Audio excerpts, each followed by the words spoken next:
Hi hello friends, welcome to Telugu అబ్బాయి kitchen cooking channel. నేను ఈరోజు చేస్తున్నది బెన్న దోశ.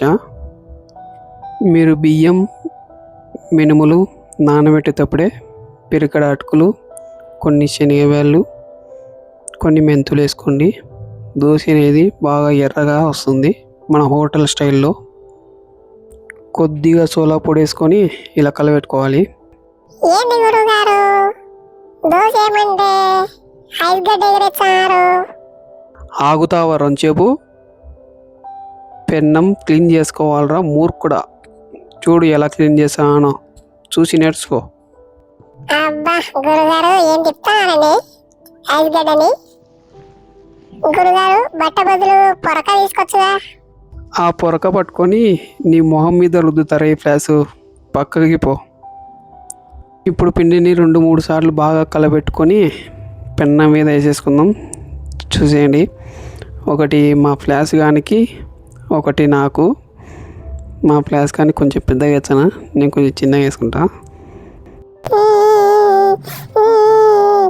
గురుగారు, నేనెంత ఇట్లా అనుకోలేదండి. నేనంతే ఎంత ప్రేమండి మీకు. ఊరుకో, ఎద్దులా ఉండవు, ఏడ్చే బాగోదు. ప్రేమనా తొక్కనా? అంటే ఇప్పుడు నాకు ఆ దోశ. ఎస్, 2 నాకే. ఈ దోశ మీద కొద్దిగా ఆయిల్, మీ దగ్గర నెయ్యి ఉంటే నెయ్యి వేసుకోండి.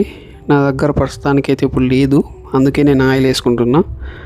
తర్వాత ఎర్రకారం బాగా 2 దోశలకు దట్టించి నేను ఎక్కువ వేసుకుంటున్నా ఎర్రకారం. మీకు కూడా కావాలనుకుంటే వేసేసుకోండి, కారం తినే వాళ్ళకి. ఆ కారం మీద కొద్దిగా ఆయిల్ వేసేసుకొని మొత్తం ఇలా తిప్పుతున్నాం చూడండి, అలా తిప్పేసుకోండి. కొద్దిగా ఉన్న తర్వాత ముందుగా దంచి పెట్టుకున్న కాదు మిర్చి పట్టుకున్న బుడపప్పుల పొడి, కొద్దిగా కారం వేసుకొని పట్టేసుకున్నా అండి. ఇలా పైన చల్లుకుంటే చూసారా ఎలా పొంగుతుందో, డుడ్డు అని. అబ్బా గురుగారు, నాకు చూస్తుంటే నోరూరిపోతుందండి. నువ్వు రాకురా, నీకు ఒక దండం పెడతారా. దోశ ఆడుకోదులేరా, ఒకటి నీకు ఇచ్చలేరా సామి. నెయ్యి వేసింటే ఇంకా ఎర్రగొచ్చండి. సర్లే, ఉన్నదంట సరిపెడదాం. చూసారా ఎలా ఉందో, క్రిస్పీ అండ్ స్మూతీ బెన్న దోశ రెడీ. సబ్స్క్రైబ్ చేయండి, లైక్ చేయండి.